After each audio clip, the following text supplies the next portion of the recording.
Welcome to Angels Fly Tarot Live. I'm Nancy, and I'm here in the wee hours of the morning in order to just, perform some studies.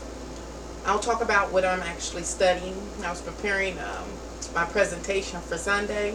This may very well end up being the presentation. It depends on how it goes.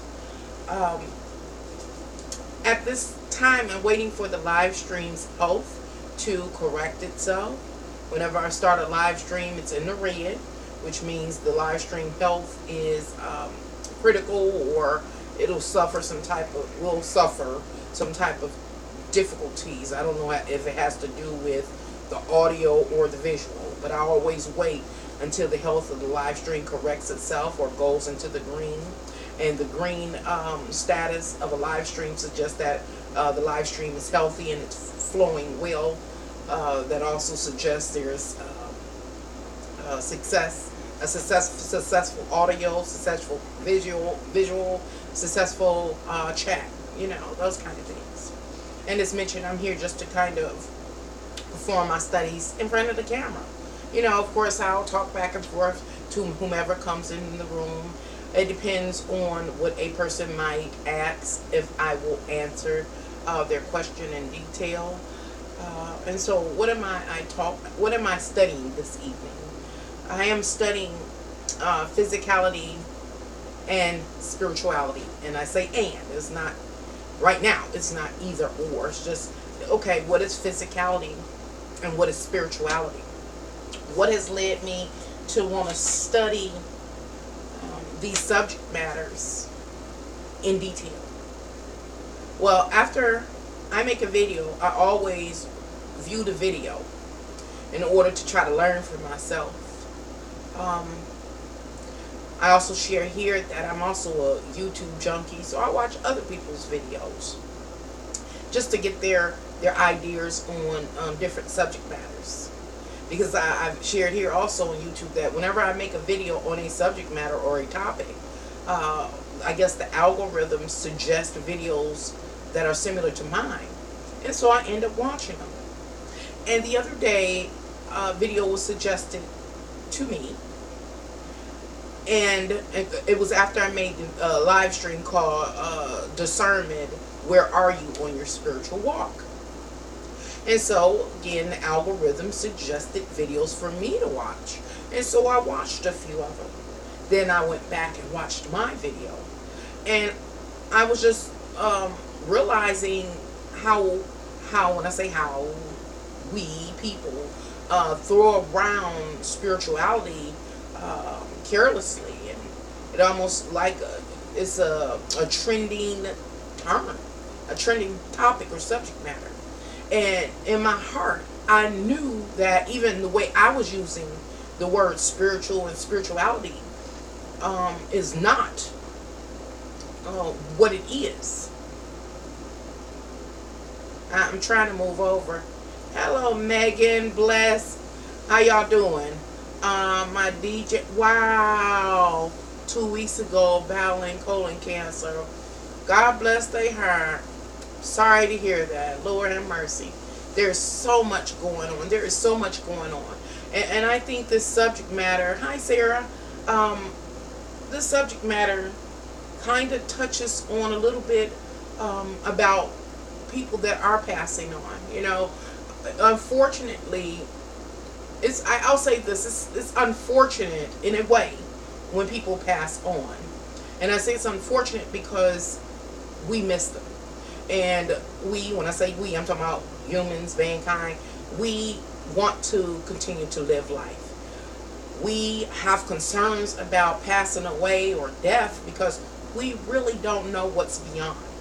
And again, what I'm studying tonight kind of covers that aspect as well in a way. It covers a broad spectrum, actually.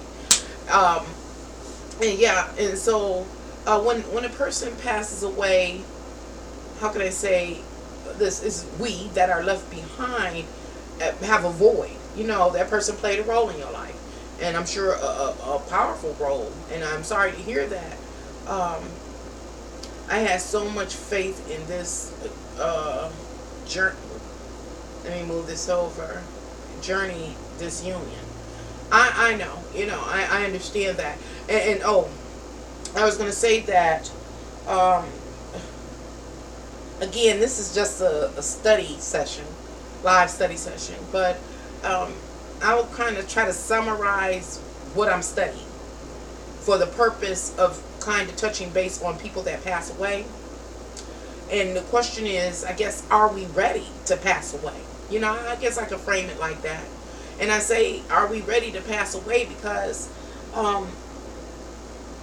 do we have any idea or notion about what it really means to pass away? What I think I've discovered in the course of my life, what it means to pass away is to merely shed, where's on physicality. Physicality. Hi, Katrina. Physicality. What is physicality? That's part of what I've been studying. And so I have a list of things that are deemed by science, I'll say, to be considered physical. For something to be physical, let me see if I can look at my notes. It has to have a physical property. Is any property that is measurable, whose value describes a state of a physical system. That's what it is to be physical. And let me try to explain what I'm saying. Your DJ, just like the rest of us, have mass. Therefore, they were physical. Now, DJ, that spirit that you knew, has shed their physicality, their mass, whatever color they were, like race, whatever color they were, they shed all of that. And so now they're left with what? Dealing directly with spirituality, or whatever spirit really means.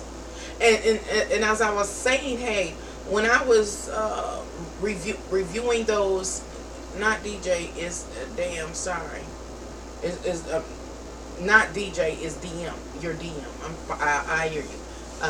So DM, yeah, has shed their physical state in order to be all spirit.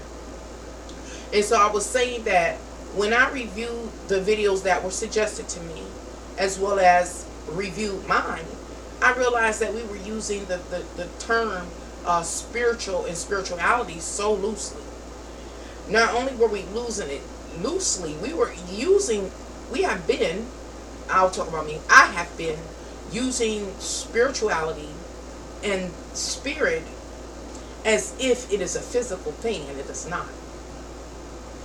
And it's a lot of layers I want to talk about, and I'm trying to figure out how to separate them, present them separately, and then bring them back together. So what was I talking about? Because when I was talking about in my last video, talking about live stream, talking about discernment and where are you on your spiritual walk, I was talking about various spiritual practices. In reality, there are no spiritual practices. There are none. Because what? Spirit is intangible. It's invisible. It doesn't have physicality. It doesn't fit any of these criteria I'm going to read to you. The spiritual does not have physicality. Physicality is described or defined as having absorption, area, brittleness, a boiling point, color, density, distribution, elasticity, electric potential, emissions, fluidity, frequency, hardness, intensity, length, location, luminous, luster, mass, a magnetic field, a moment, permeability, pressure, radiance, resistivity, spin. I don't even know what spin is. I would have to study that a little more. But all of these are things that describe physicality, solvability, strength, stiffness, temperature, heat, tension, volume, velocity, weight. Hold on, it's some more. Because we're talking about we're really going to identify, what is physicality. And the reason why we're going to identify physicality is so that we can understand that when we start talking about spiritual practices and all that kind of stuff, we're not talking about our pure spiritual essence. They're two different things. And we're using the word, again, spiritual and spirituality loosely. We are using it in conjunction with physicality, and I'm going to suggest why. So still talking about material properties. Material properties are defined or described as acoustical properties, atomic properties, chemical properties, electrical properties, environmental properties, magnetic properties, manufacturing properties, mechanical properties, optical properties, radiological properties, thermal properties, triple point, whatever that is, that's something else I would have to research further. Vapor pressure, specific heat capacity. All of those things are just some. That's just a partial list of what means to be physical. But yet, nowadays, remember, this is just a study session. It's me thinking out loud in front of a camera and hopefully conversing back and forth with you ladies and gentlemen. Nowadays, we talk about ascending. We talk about being spiritual. And then we say, I've heard people say, if you're real spiritual, if you're God or goddess, then you are highly prosperous. You can't fail. I'm like, this is a trap. This is all of this new, I guess I can label it, new age stuff is crap. Because the spirit is something totally separate from physicality. Why are we blurring the lines between, physicality and spirituality? It is because we really don't know what spirituality is. And because we don't know what spirituality or spirit really is, we use all the clues that we have readily available to us. And the only clues we have about what spirit or spirituality may be is to look at all the clues given to us through physicality. And so I'm going to talk about being spiritual, spirituality, being on a spiritual walk, being spiritual, or overall, just in short, spirituality. What is it? Spirituality is truly being aware, attempting to be aware, coming to try to know that which is unseen, that is not defined by any physical boundary or limitation or property. We don't know what spirit is.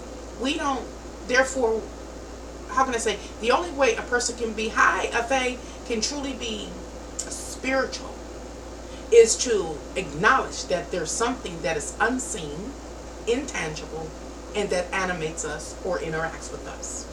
To me, that's what spirituality means. And if you're on a spiritual walk, that means you're moving to try to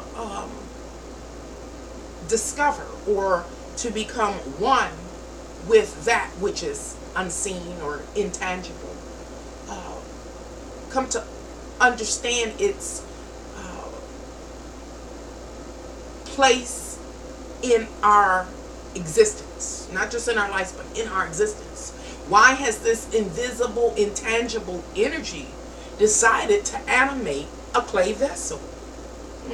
Megan, at some point, why does that unseen, intangible force, whatever it may be, decide not to animate our clay vessel?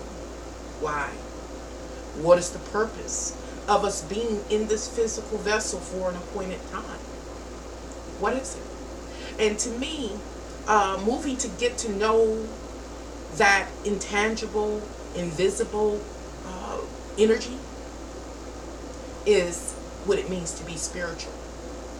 Everything else that we are doing, I do believe in this world, is just trying to read the clues. We're trying to see behind the veil. But I think it's hard for us to do, really get, when I say do, I'm talking about get in touch and in tune with that intangible, invisible force that is what? Unmeasurable. We can't measure it because we can't see it. You know what I'm saying? We're trying to get in tune with it. And so I take out that little square right there, right over here, and I set aside spirituality as just that intangible, unmeasurable, indestructible, animating force that we don't know what it is. And if we, an individual, decides that they want to kind of figure out what that force is that has the power to animate us or deanimate us at its will. What are you? What are you? How are we related? That, I do believe, is the basis of a spiritual walk. Now, everything else that we do is physical. And so I want to talk in detail about physicality, because there are so many layers to physicality that many of us are blinded by those layers. There are so many layers that we are easily deceived. Illusion is easily performed in this physical realm. Even the illusion that one is on the spiritual walk when they perform certain practices. And so I want to read the chat a little bit, and then I want to talk about, hopefully I don't forget, some spiritual things we deem spiritual practices that get us, that show or help us become more spiritual. I'm going to talk about that. And remember, it has nothing to do truly with spirituality or spirit. And it says, well, what a coincidence to get you live, my angel. It's God's gift. It's God's gift, Megan. Thank you for dropping by. Hi, what's the Alina? How you doing?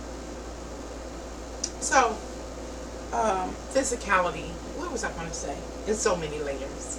Well, as you see, I have an image of the physical anatomy.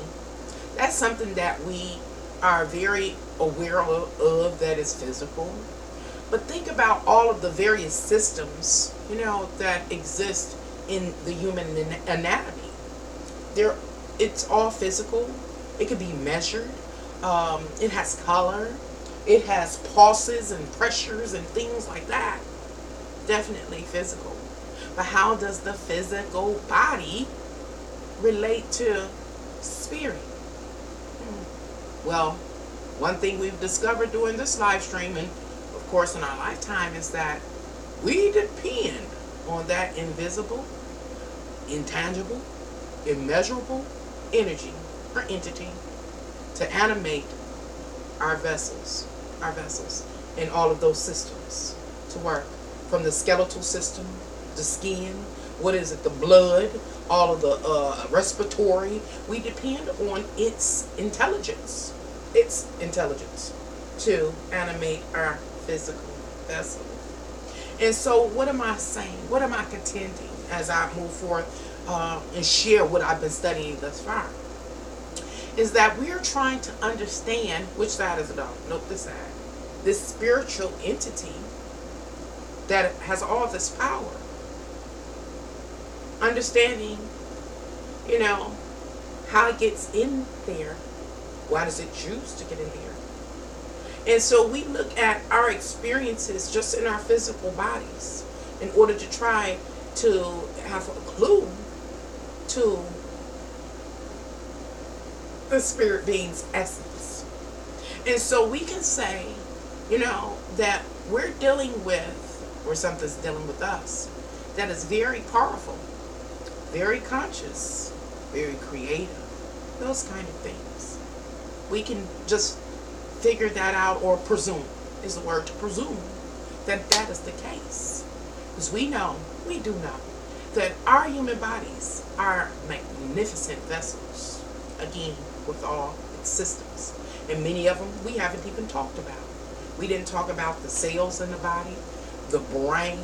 And hold on, before we leave the body, when we start talking about the human body and the brain, it's how this being over here, the superior being, uses our brain to process its consciousness.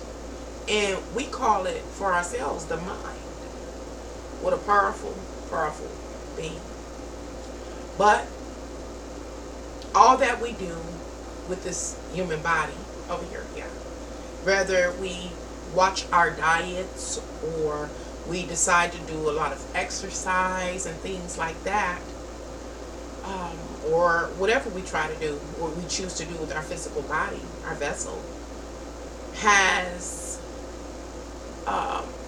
little to do with spirituality. It really does. Because this supreme being that has chosen to create our sophisticated system, physical, body system, and to animate it or not, has little to do with your diet or your exercise regimen. No. When we deal with physicality and one's choice about their dietary habits or their exercise regimen, that's on the individual. That's because what? The individual has learned in the course of their life that, maybe a healthy diet and some exercise can prolong life. We want prolonged life. Remember, we love life. We don't know what's going on over there truly in the spiritual realm. We haven't met anybody, at least I haven't, that has come back from the spiritual realm to say what's really going on there. Then the mind of an individual seems to have a fairly close link with this spirit being, the sophisticated or advanced spiritual being.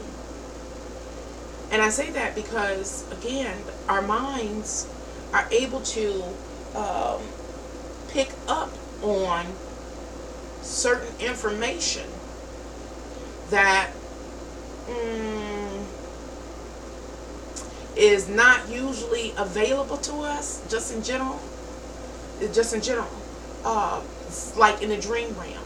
And then the other information, again, is like the mind picks up on what it means to be animated, to be jolted. It understands when our brains get that information, the mind,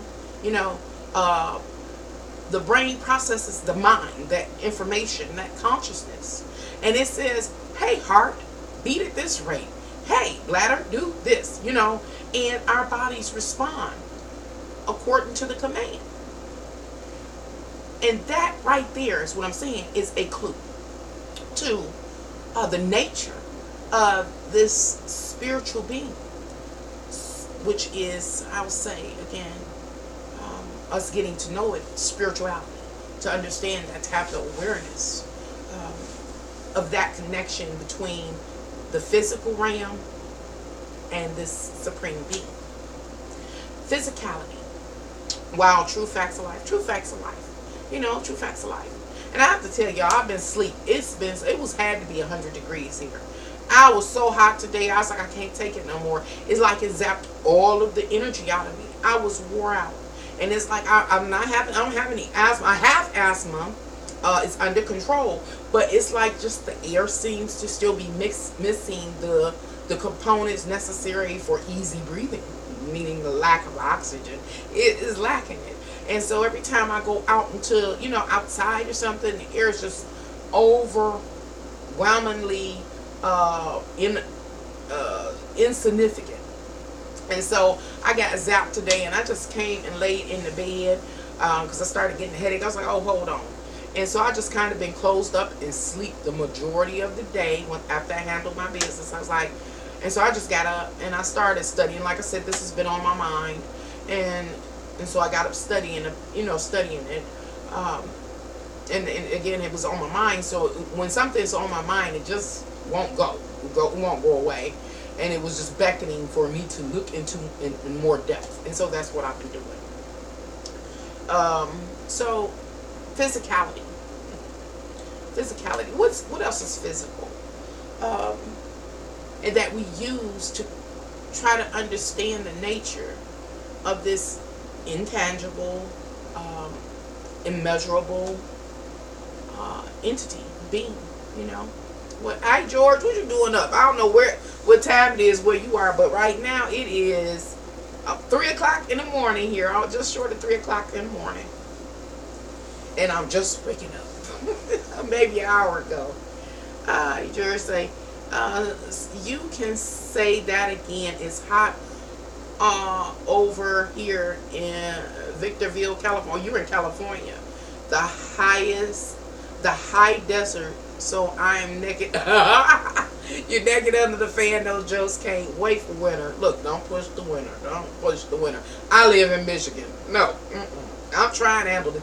And this is another thing that came upon me as far as information. Like I said, my mind's been working, holding on to this concept, wouldn't let it go. I started thinking about the heat. And I was also thinking about the way I grocery shopped. In the last couple of weeks, I was like, I was afraid to buy any refrigerated stuff like meats and things, because I was like, it seems to me that our system, when I say system, I'm talking about the whole system, government, society and things like that. Maybe I am a paranoid person, but I feel like they're really moving to make the common man and woman very uncomfortable in this physical realm. And it also ties into this as well. And so they just had the outage in New York. And so over the last few weeks, I've been feeling, that they're going to force an outage. And I just didn't want to take a lot of loss.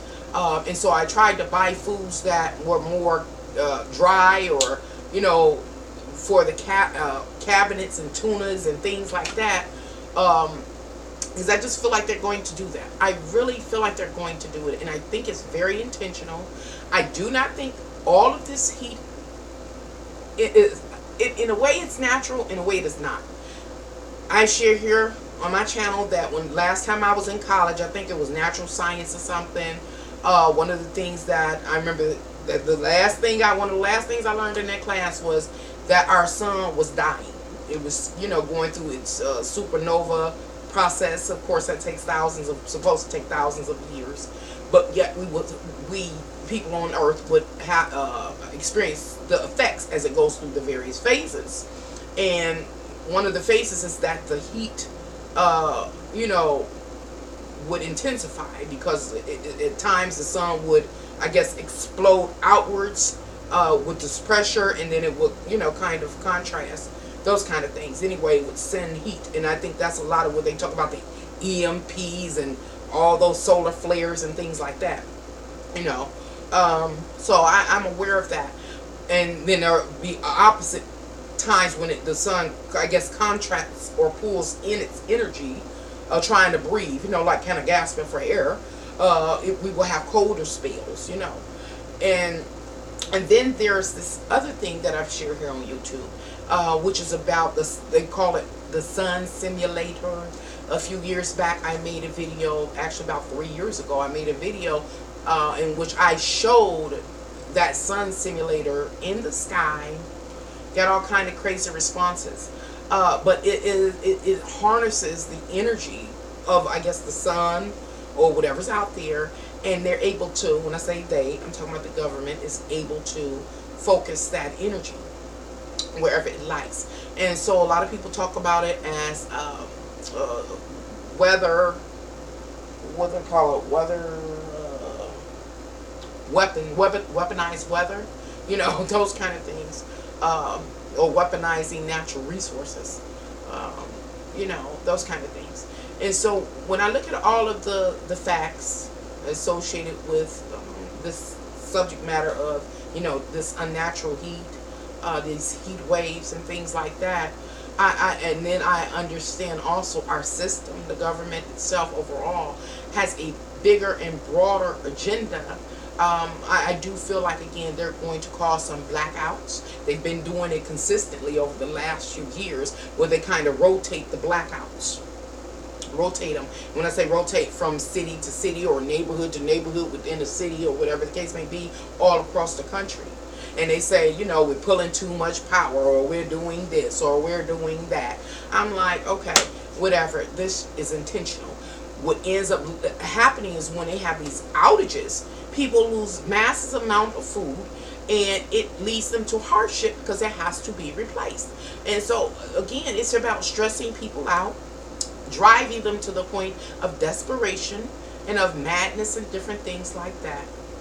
And that goes into another aspect associated with what I'm studying, talking about the law of manifestation. I did a video about the law of manifestation and the basics that are just taught. You can find it anywhere. I made a video where I talked about what I've come to understand the law of manifestation is, or law of attraction is, and what it consists of. And my version has some hardcore facts, and it's called Manifest Your Best Life or something like that. Feel free to locate that video if you're interested and watch it. And I bring that up because, hell, I talk so much I forget.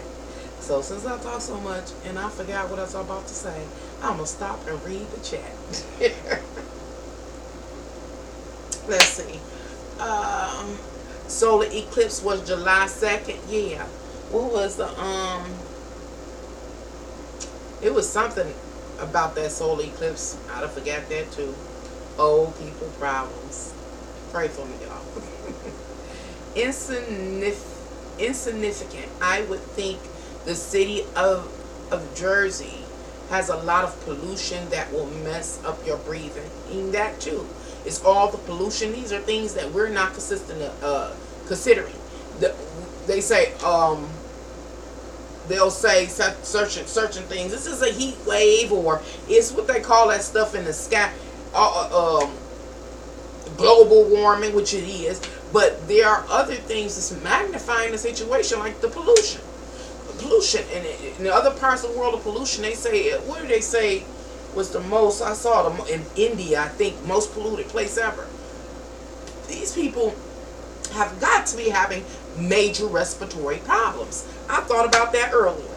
Last few times I've been to the doctor's office or the emergency room or whatever the case may be, it's so many people there. I've talked about people that were ODing, people that were trying to commit the S word, and it also was people with major respiratory problems, especially or primarily young children. Bad respiratory problems, and it's all because of the pollution. Now we know that pollution and things like that happen because of our works, because of the things we've done. And so that's another thing that I want to talk about relative to this whole concept of what spirituality really is. I want to talk about the new paradigm and, how we are, again, we misusing the word spirituality and spirit in relationship to our lives. But it also exists and is abounding and will continue to abound in this new paradigm. And again, we have to understand that we have a false sense of what spirituality is, and it's about to abound in the new paradigm. And so it's like it's 12 of y'all. That's early. That's early. The government and the powers that be keep us uncomfortable, so we can't focus on the bull crap they are doing, bait and switch. Right. That's what I was going to say, George. Like you said, the powers that be, they keep us uncomfortable, so we won't focus on them. And they also keep us uncomfortable because a part of the law, the mainstream law of attraction or law of manifestation, has to do with being confident and, not being in a desperate state.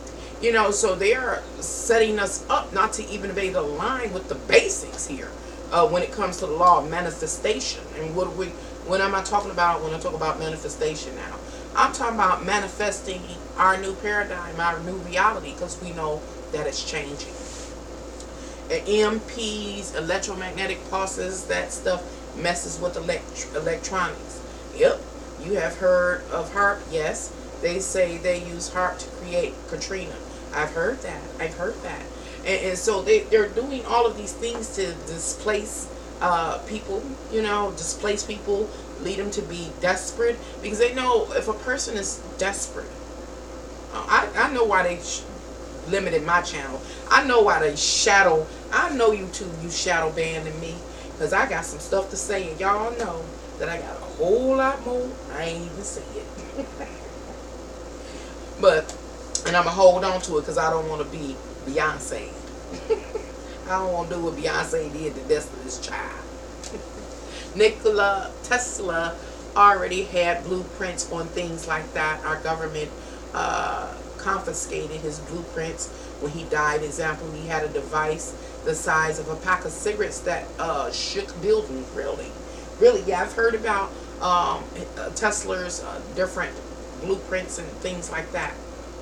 I've heard. Yeah, I do believe that there is a lot of technological or technology that people, like I say, in power use, and I think they really use it against us, the general populace.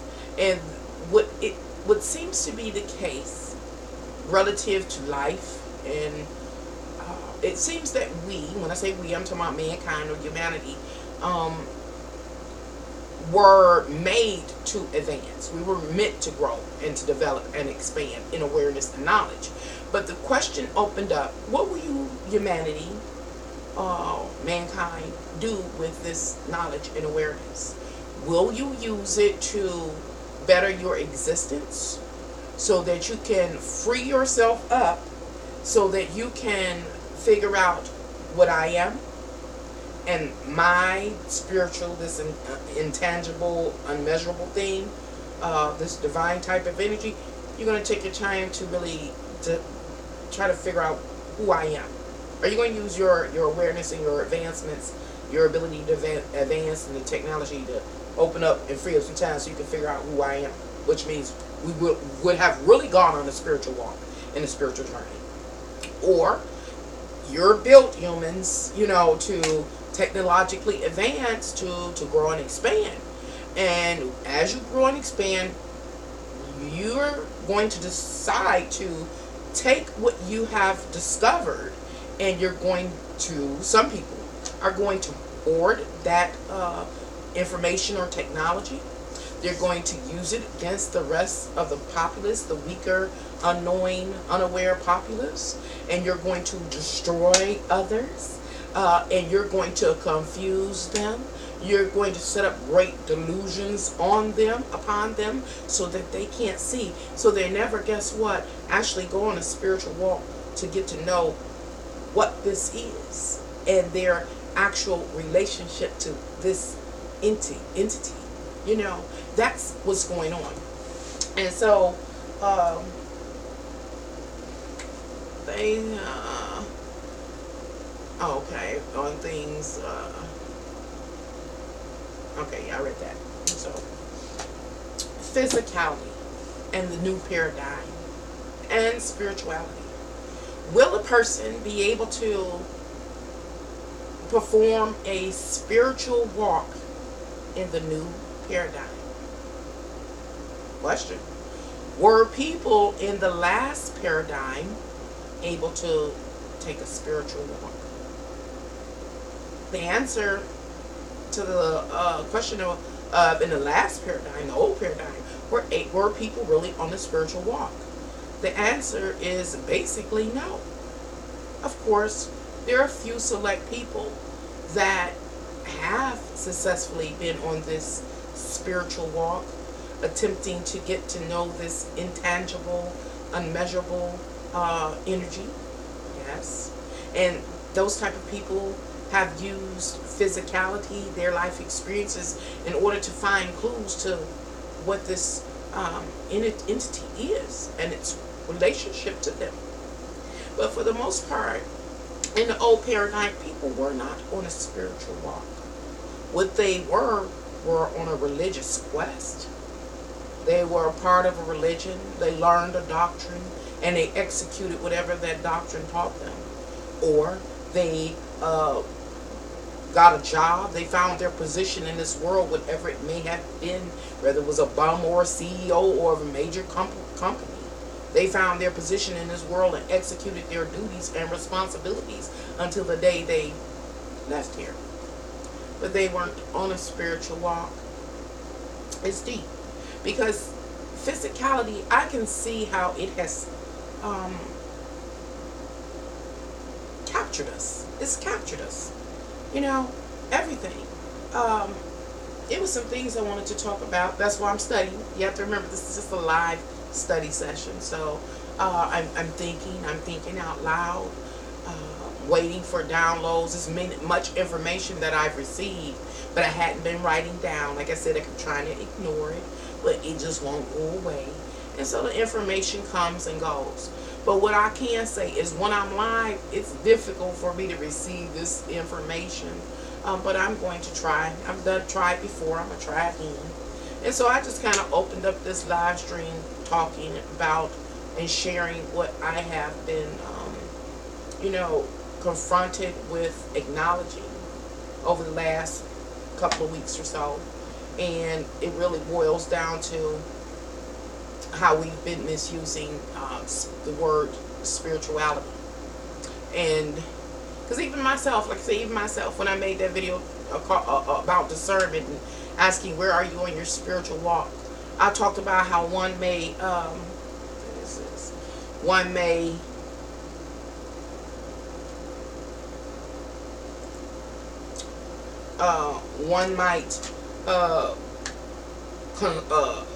retain a spiritual advisor or consultant, and I talked about the different tools of propaganda, such as candles, incense, or various things that are smoked when one visits a spiritual consultant or advisor.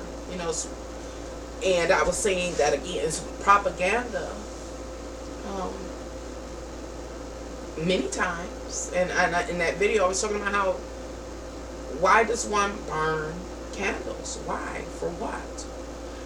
Is one spiritual advisor burning candles just to set up a mood or create an environment, or are they burning incense or sages and things like that in order to create, again, an atmosphere or ambiance, to have a person feel like they're experiencing what? Spirituality.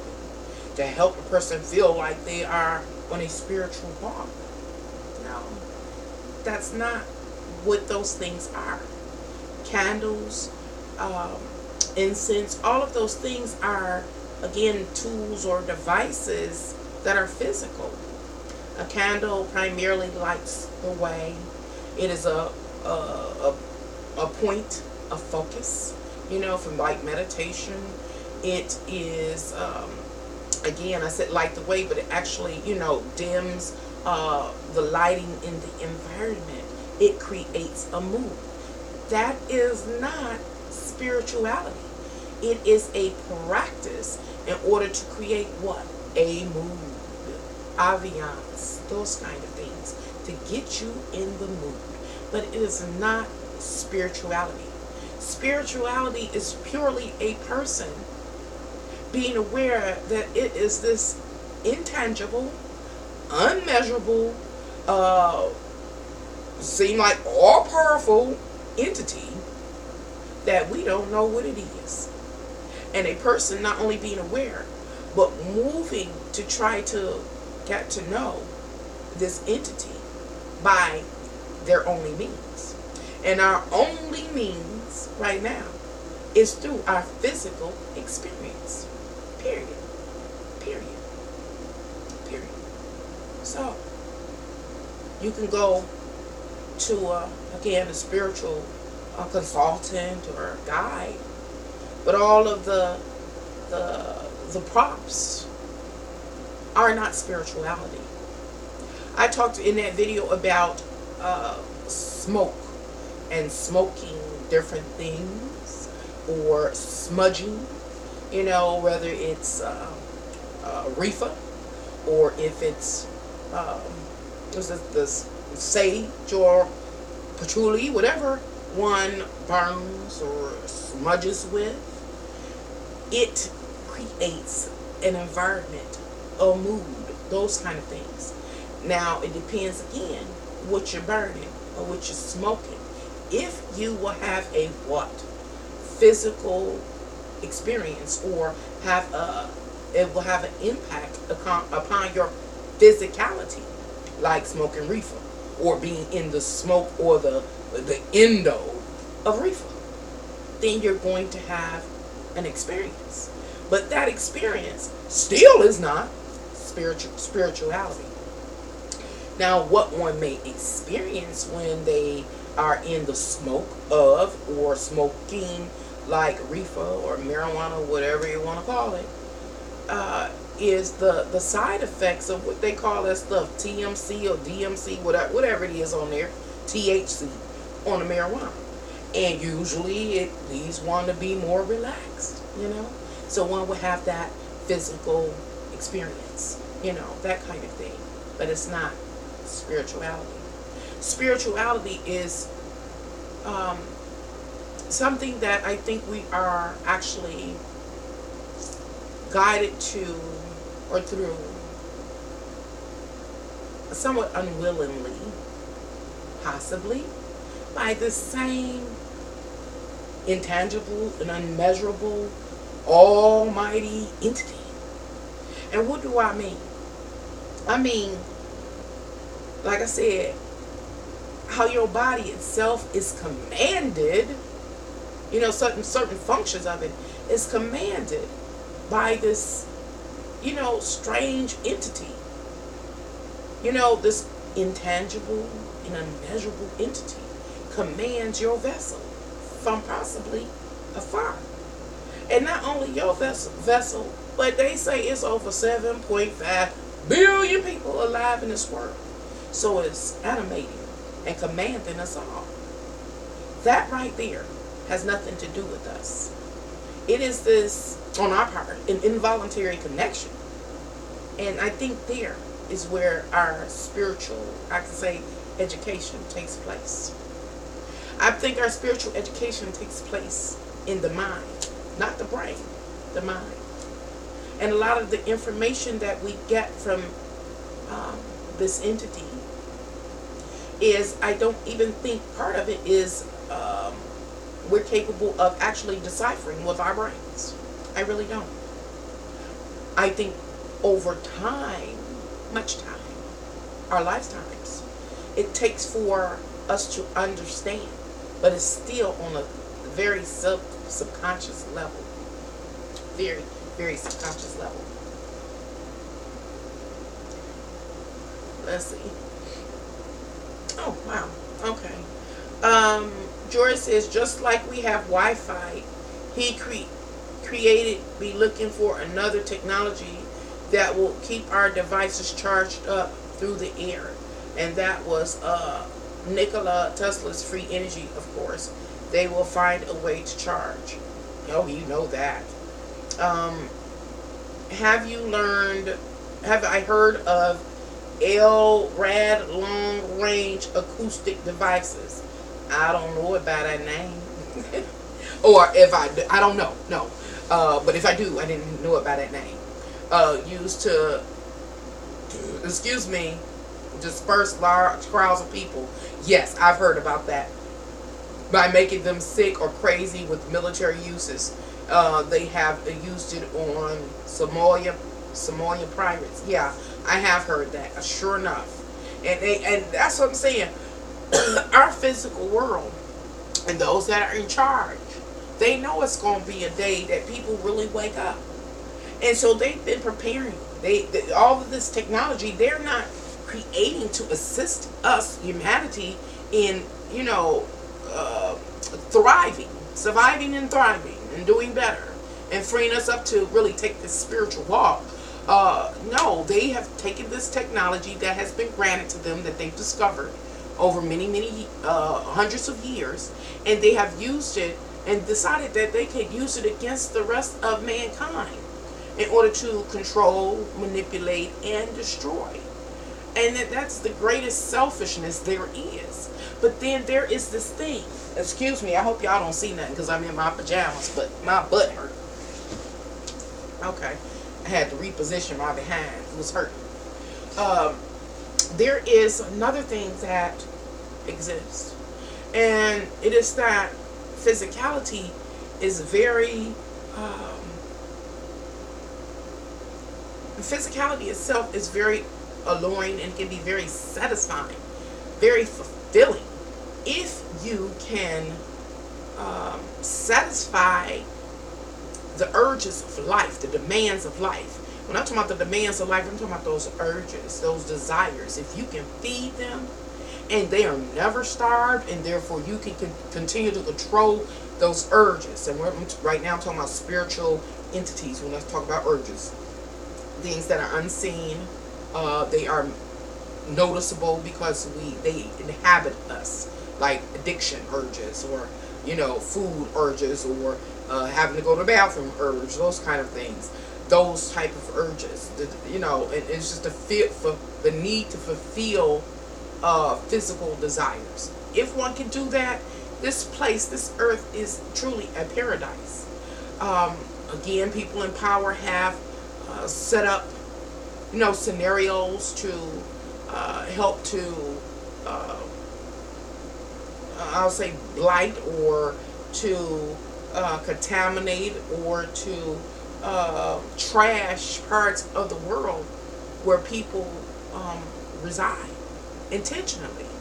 It is done intentionally so we can't see that it is truly a heaven-like state or a paradise-like state in this physical world. If humanity could wake up and see that all that we need has been provided for us on this world, then we would be more ready to deal with the powers that be. The powers that be, each of those people were born into this physical world just like you or I. If they weren't naturally born into this physical world, then they were artificially inseminated into it. But my whole point of saying that is that they don't own any of these things that they've divided and separated and put price tags on. They don't own any of this. Neither have they done all of the work. The work has been to cultivating and excavating. All those works have been shared amongst the people that create humanity. And then just a certain group are able to hoard it and to price it, or determine who gets a very small portion, where they themselves understand they don't own it. They understand that it's free reign. They understand that these natural resources and things are here for a person to use as needed. But they have us in such a desperate state. And that's one of the things that I understand that is very difficult for people to understand. And on that subject matter right there, this new paradigm, as time ticks on, that will be more and more difficult for people to understand. I've had people suggest to me that a person, when I was a child, I could walk in a 5-block radius and make a fruit bowl from the various fruit trees and plants and berries that existed along the I could say the main streetways, sidewalk ways, and alleys and things like that. And someone said to me, and it was an older lady, which was quite shocking to me, at least I think she was older, that I was stealing. I was like, are you nuts? These things were growing, annually. They were, again, in the public walkway. alleyways, they were abundant in my community when I was growing up. But due to man's work, all of these things, again, have either been poisoned and done away with, and then what couldn't be hoarded was poisoned and done away with. What could be hoarded was hoarded, and then what? A label and a price was put on it to sell back to an individual. It is all the bricks and mortar and the iron and steel that has been constructed around and about these natural resources that have led people to think that humans own these natural resources, and they don't. They were born into this realm just like us, butt naked and without anything. But people don't get it. And so in the new paradigm, again, people will increasingly forget that this entity, in some way, provided all our physical wants and needs. Did it? This entity has granted us for an appointed time, based on its determination, animation, life. You know, but people forget that. So how can we really, when I say we, I'm talking about humans, mankind. How can we really go on a spiritual walk? How can we really have time to get to know this being and our relationship to it, when we are so busy trying to satisfy all of these boundaries and rules and regulations, policies, ordinances that man has created, attempting to move and satisfy all of these boundaries and demands of ordinances and laws of man have ran us completely insane. It has made, when I say us, I'm talking about mankind and humanity, it has led people to become criminals. There are people that are criminals now that may not have been criminals had they not been worried about what they were going to eat the next day, or what they're going to feed their family, the next day, or have clothes, like even clothes. Think about it. When I was coming up, as a child, you really don't know about how much stuff costs, but things did not cost as much then as they do now. Now, a pair of gym shoes might start off at $200. $200, or a pair of glasses, $500 to $1,000. So my question, I guess, kind of is, where do we draw the line? What's real? I'm going to give you an example of what I mean. I had to have laser surgery on this eye.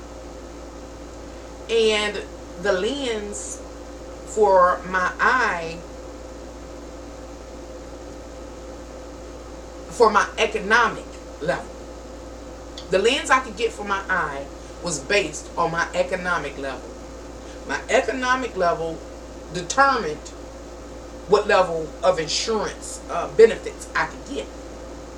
Then I had a friend, have a friend, around the same time period, they too needed like cataract surgery or lens exchange.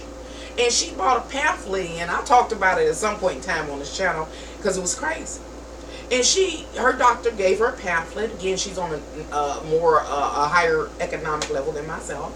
And so she had a better benefits, I guess what you call it, associated with her health insurance. And so she brings in this pamphlet, and it has all of these artificial lenses. I forgot what you call them, artificial lenses across the brochure. And I think one of the artificial lenses was $1,000, $1,200, $2,000, $3,000, and then a $5,000 lens. Like, wow. You mean to tell me that I live in a world where, she and I are suffering from basically a same or similar condition. The condition, bottom line, we needed a replacement lens.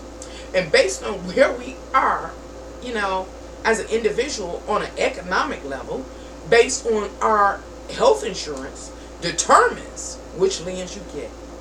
I'll say it like this. If you're poor, then you get the poor person's lens. If you're a little more established, you got a little more money, then you get the more advanced, more expensive lens. We'll even give you a line of credit because these lenses get so sophisticated. So, why is that? Why, I mean, really, why is it, again, talking about how humanity was created to advance? We were created with the potential to technologically advance for the purpose of helping to make life easier as we figured this entity out. So we technologically advance. We have technologically advanced to the point where we can remove the natural lens of the person's eye and put in an artificial lens, clear their sight straight up, cure blindness. But you can only get that if you're on a certain economic level. If we were righteous people, we're now we're talking about kind of religious. See, all that religious terminology be out here, and we want to understand it or throw it to the side because we're another denomination, whatever the case is. But if we were righteous people, if our people that were in power were righteous and did work in integrity, then it wouldn't matter what part of the world you are in. It wouldn't matter about your economic level. If you needed a new lens for your eye and technology is on that level, then you would be signed up for a replacement lens. And it would be the best lens that could be manufactured, period. Why are there so many variations of the same thing? Multiple variations, from poor to high quality. We are not living in integrity. And as I speak about that, I want to point back to this new paradigm we are in now. That is an example of what is going to be going on in our new paradigm. What is really changing when we move from the old paradigm into the new paradigm? It is only, or primarily, our moral foundation. Our moral foundation, we have decided collectively, and we have decided collectively over the history of humanity, that is, at this point in time, our moral foundation is what? We lack integrity. We are dividualists, or what do you call it? Dividualist. If that's not a word, I just made it up. We have decided or defined our morals in a certain manner through our behavior, through our social interactions in this world.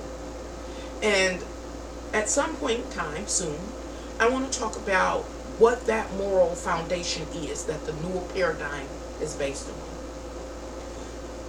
As we move into this, as we are now in this new paradigm and we continue to move through the new paradigm, that moral basis that I speak of is the foundation of everything we do. Like I was just giving an example about the lenses. Why don't we have just the most sophisticated lenses available, lens available to whoever needs it? Why? When we all have contributed to this physical realm, when we all have been born butt naked and vulnerable into this realm, how can one own something when they were born butt naked into this realm? But we accepted that. We accepted this division, this economic division, this social division. All of these things we accepted. I done talked about it before. I talked about the significance of difference. It has a positive, fundamental, property to it. And then there is this distorted, negative property that we have adopted. And so it's so hard to talk about because it's this real thin line between these kind of concepts. And as George said, I think it was you, George, that said earlier that, the powers that be you know, perform certain acts so that we can't focus on what they're doing. And some of the acts that they have instituted over the years is infusing hatred into society, into the world, at large, so that we be at each other's throats about, again, color differences and economics and things like that. And why was that? Actual reason is so that they could take and steal everything that doesn't belong to them. Now we're so knee deep into their rules and regulations and policies and laws and things like that we can't see our way. It's like a person and took you and just spun you, pow, pow, and kept spinning you. And when you come out that spin, you still dizzy. That's where we are. We are there. And because we are in that space that, I don't know what you call it when you're just still spinning. Your brain still has that spinning effect. Even after you've been, stop spinning. It has an effect, and so it debilitates you at the time. So we're in this debilitated state where we're about to wake up, where our brains are going to stop spinning, and then we're going to find ourselves in this new paradigm ruled by these this new moral basis. And a new moral basis, now I have to talk about sexuality a little bit. And I always tell you, I don't mean to be offensive, I just try to look at the facts surrounding our experiences here on this earth. Sexuality. In a new paradigm, let me say something. One thing I think that we have to come to understand, when I say we, I'm talking about mankind, humanity, however you like to label it, have to understand that there are some wrongs and rights, but I want to go into that. That's where you have to follow the law of laws of nature. You have to. And let me give you a law of nature. When I say that, you have to. It's no choice. Masculine and feminine energy. You have to, in order to procreate. And I'm not just talking about in the human body. I'm talking about in nature, plants, whatever. You know what I'm saying? You have to follow the law in order to procreate.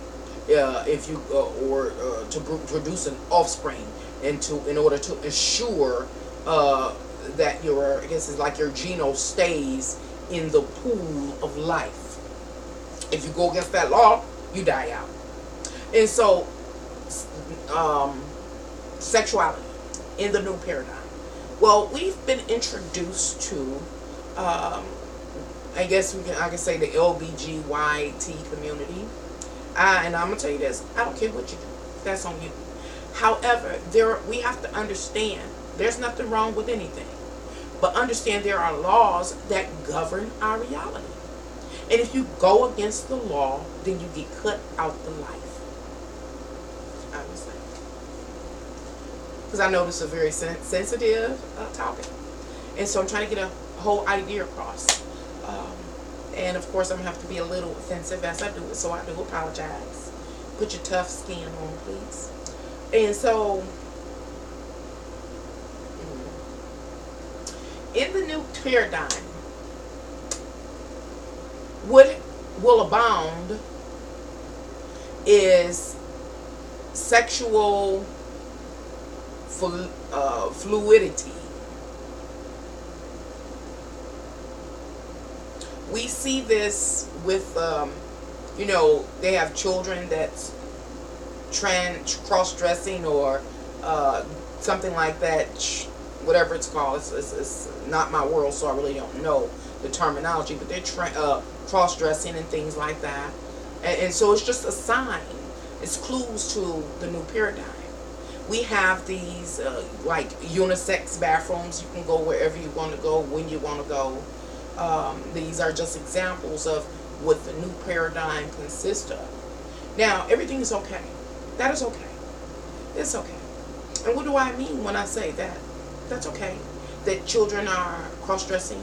That children are being made to determine their sexuality or their sex as that other than which they were born as.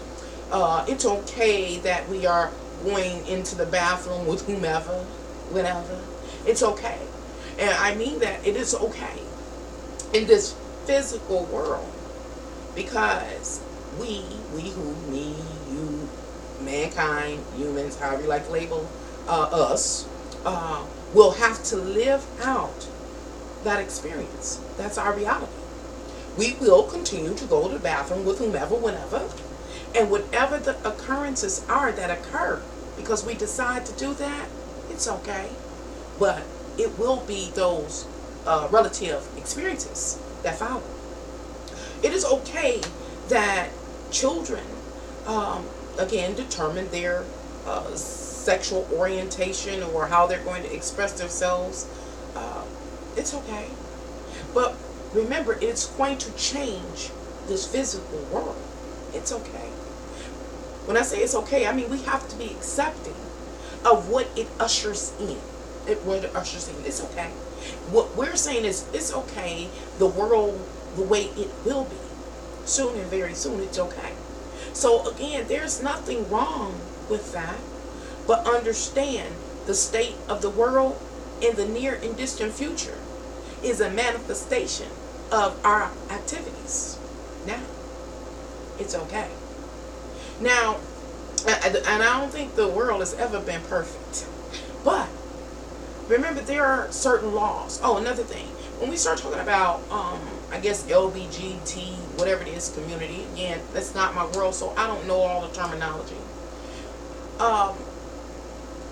That lifestyle primarily goes against the law of nature, which talks about the masculine and feminine coming together to create a third party or an offspring.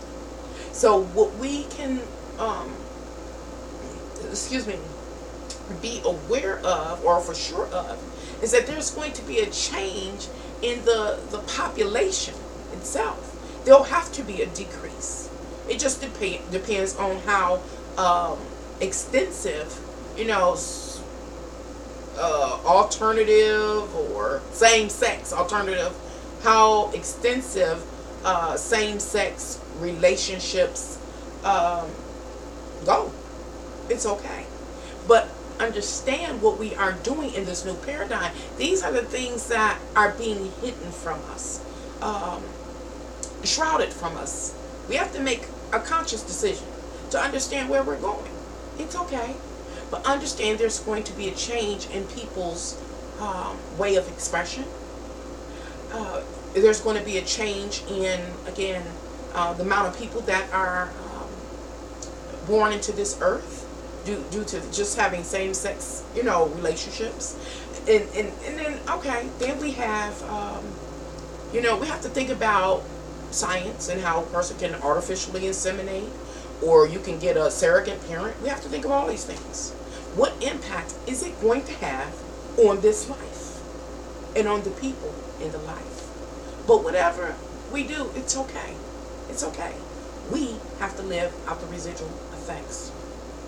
Now, back to this immeasurable, intangible, supreme being that animates us. It seems, based on the clues, that it created this self-contained ecosystem for us to live in, for us to interface with. And there have been rules set up. I ain't got to make them up. Only thing you got to do is sit and look at the basics of life. And one of the basics of life says, okay, and I'm not going to stick with sexuality, just trying to get a concept across, that masculine and feminine energy come together and create a third party. Well, that was one of the primary rules. It said in that Bible, it said, hey, be fruitful and multiply. And so that is a rule to how this realm multiplies. It multiplies and the layers are added. Now, we can choose to follow that original ordinance set forth by this superior being, and we will, be fruitful and multiply. There's there's nothing wrong. We can do whatever we want to do, but we will live out the residual effects associated with it, whatever we choose to do. What am I saying? I'm saying that we have to be aware and conscious about what is really changing in our world, and how what we do now is directly related to what the future of life will be. And based on what life is, will determine our physical experience, our physical reality. Now, I've been talking a while, coming back. Let's see. It could also heat up the water in your skin. Oh, yeah, that's what happened to my eye, George. That's exactly what happened to my eye. YouTube is messing with a lot of black people. They consider threatening. Basically, they don't like you pointing out the man behind the curtain pulling the strings. Yeah. And that's the only thing I can figure about my channel. I was looking over, my video catalog, and I look back as far as 2-3 years ago. I was like, I keep saying it, I was like, how did I go from having 8,000 views a video down to 29 views a video? That doesn't make any sense. And then, as I said, that them algorithms picked up on stuff, and I heard somebody use the term shadow banning. I can't say they can do whatever they want to do. This is their platform. But in order to stay within their own rules and regulations, they don't have I would say, legal leg to just ban me, because I follow all of the the rules and the criterias. I have made minor infractions, minor little things, but for the most part, I try to be considerate of others. That's in my nature. So my whole thing, me managing my channel, is fairly easy, because I'm within my nature. I'm still considerate of other people. I'm not trying to steal nobody's stuff. I give attributes and things like that, and I cite the different things, and I tell y'all that these are my theories. I tell you when I'm sharing somebody else's theories, different things like that. I use things that are public domain, and so I'm staying within all the regulations, and so they don't have a legal footing per se to just ban me or close my account down. Now again, they can do what they want to do. This is their stuff, and because they can't, most likely won't do it, because I'm within the parameters of their regulations. What else do you do with a person like me when you hear me speak, and what I speak about, it also lets a person with a considerable amount of awareness or intelligence that this woman might have more to say than we're giving her credit for. You know what I'm saying? I try to take it easy, but they're going to say, she might say something. Or I might have already said something that may have been, threatening. And not only, I'm kicking with you for real, not only that may have said something threatening, then it's coming from that which is not socially acceptable. When I say is not socially acceptable, I'm talking about that I am a black woman who is obese. And so a lot of times in our society, people have what they put you in is a connotation or old cliche, maybe I am Miss Butterworth, or maybe I am I don't know who else, I don't know, Aunt Jemima.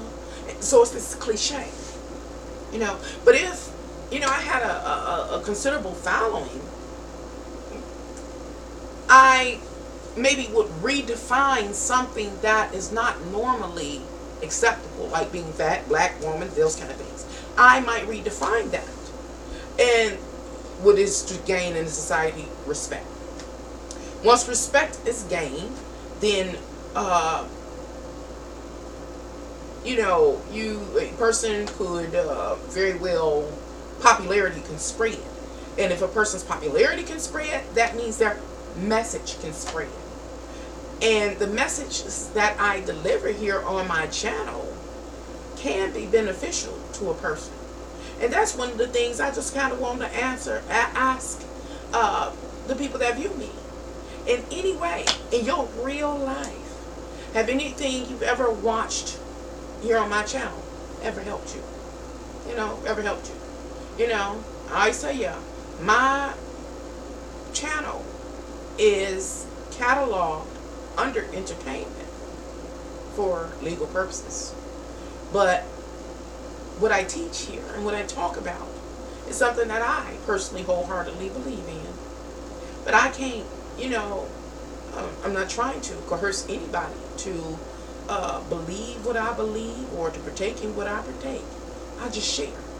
I share my life experiences, hoping that I can do what? Make it easier for another person to navigate this life. Please help me. Help me be able to navigate this life easierly. Help me have the opportunity to be free to get to know this intangible and unmeasurable being that animates me. And that is what going to animate me for an appointed time. I want to know. I want to do the right thing, and I think many of us do want to do the right thing with this thing called life. But there are others, primarily people in power, that don't want you to do the right thing. And if it means that you have to suffer, then you will suffer so that you can't do the right thing. So that you don't come to a level of understanding. Earlier in this live stream, I stated that I do believe that this immeasurable, intangible, superior being speaks to us. And I believe some of the information that we get is contained within the mind. The mind is directly related to the spirit. Our brain is just a tool, physical tool, that is a processing center. So some of that information that the mind gets goes into the brain and is distributed throughout the body. It tells us our heart to beat, us to breathe, that. And another part of that mind stays in that higher level. And that information right there in that higher mind, that direct connection with this intangible, immeasurable, superior being, is where animation is. And is also where other messages, very important messages, are held. They're kept safely there, I do believe. And I think over time we slowly digest it. Like we have the digestive system in our physical stomach. I think there's a digestion component in our minds where we slowly digest it, because I think that that information from, I'll say, divine is so advanced that we can't even consume it all at once. It takes a lifetime to just get a little bit, of the substance. And so, we have many things that, the beauty and the brain in the room. Hello. It says, I'm eating cookies and ice cream. Oh, I'm so mad they ate up all my ice cream, George. You be starting stuff, and you started intentionally. I had some chocolate. I'm going to tell you what I bought. I bought me some chocolate ice cream. It was by, it's by the same, Stroh's chocolate ice cream. Then I think it was called, I want to say, goddamn, Edamans or something. Brownies, I think it was by. And then I have Hershey's chocolate sauce. Then I have the Cool Whip and my cherry on top. That's my favorite snack. And I had one, and then they ate it up, so I ain't getting no more. They just helping me keep my girly figure, so I'm trying not to be mad. But I sure enough could use one tonight. Check out the movie Asylum with Matt Damon. I seen that. I like that movie. And basically, that's what they're doing here on this physical world, setting us separate from, the other, the aspect, more stable aspects of life, totally separating us. Love the braids. Well, thank you very much. It took me a long time to do. I'm telling you, when I was younger, I can get in the mirror and do the doggone thing. But now that I'm old, I be like, yeah, I'm tired. One braid, wear me out. But I got it done. My daughter came and helped me. Got it done. So, physicality, moving into the new paradigm. New paradigm. And it being the moral basis of humanity being redefined is extensive. It's very extensive. Understanding. See, this is another thing that, and I made a video about it. One called liar, or something like that.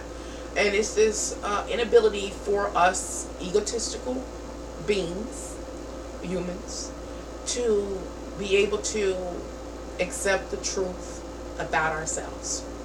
Bottom line, we are, most of us are, the majority of us are seen to be incapable of accepting the truth about ourselves.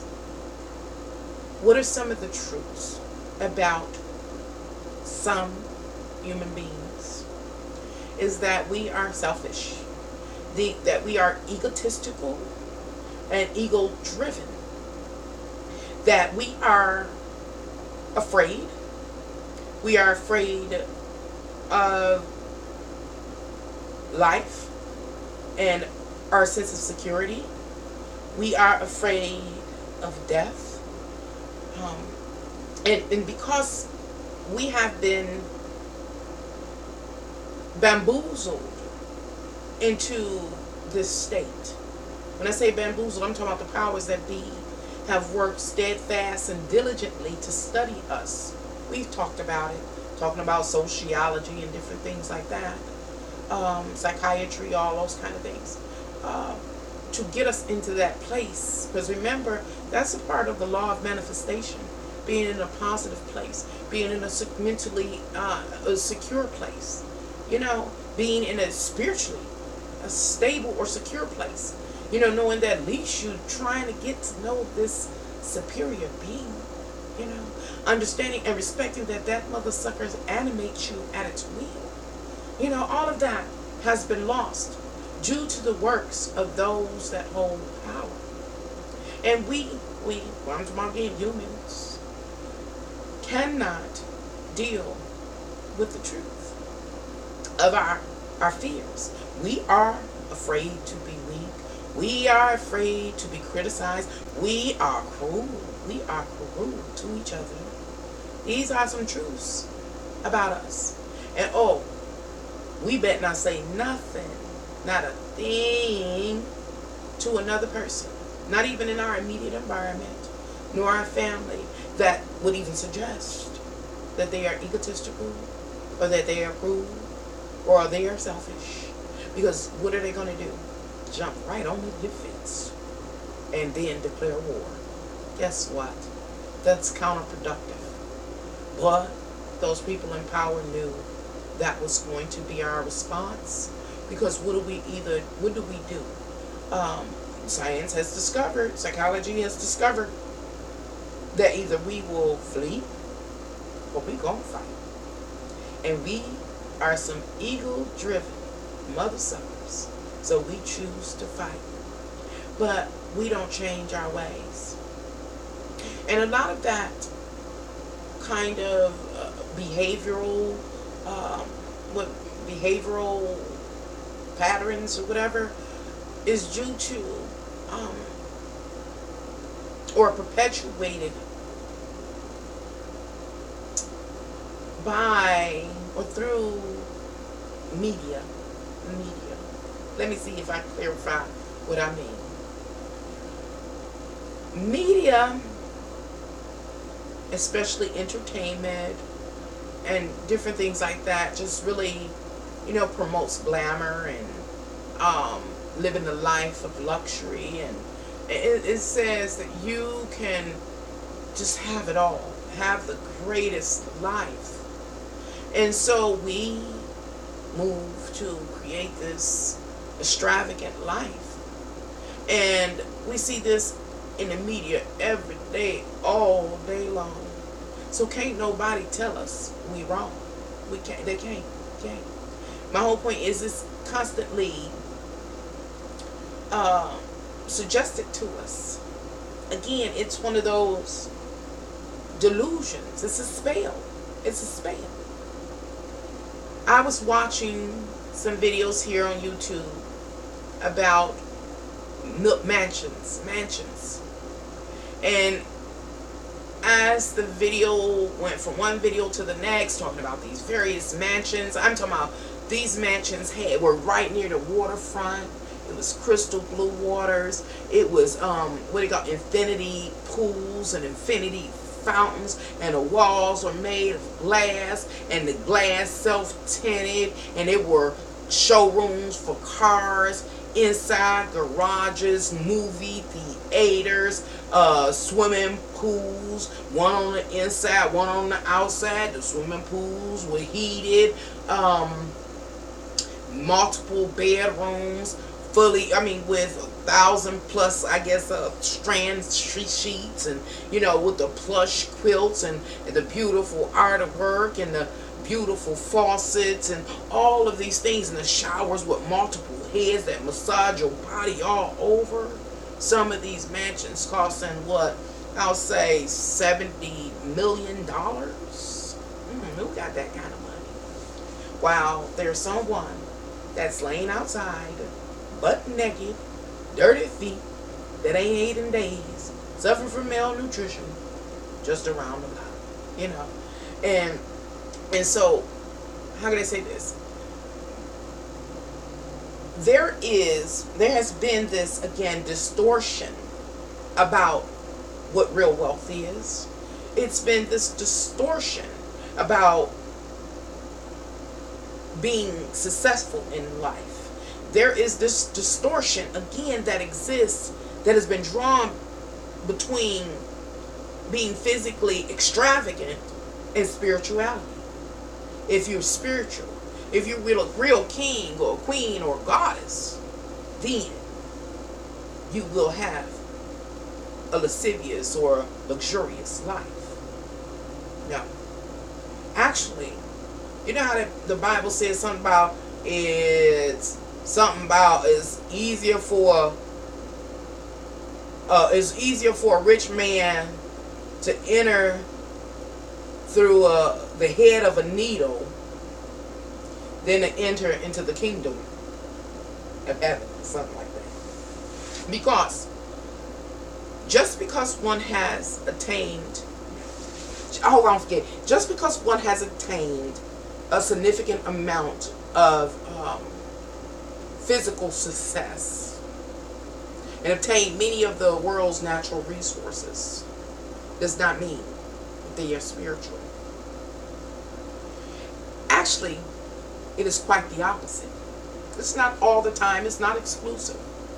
But most times, if a person has acquired a certain level of extreme comfort in life, their morals are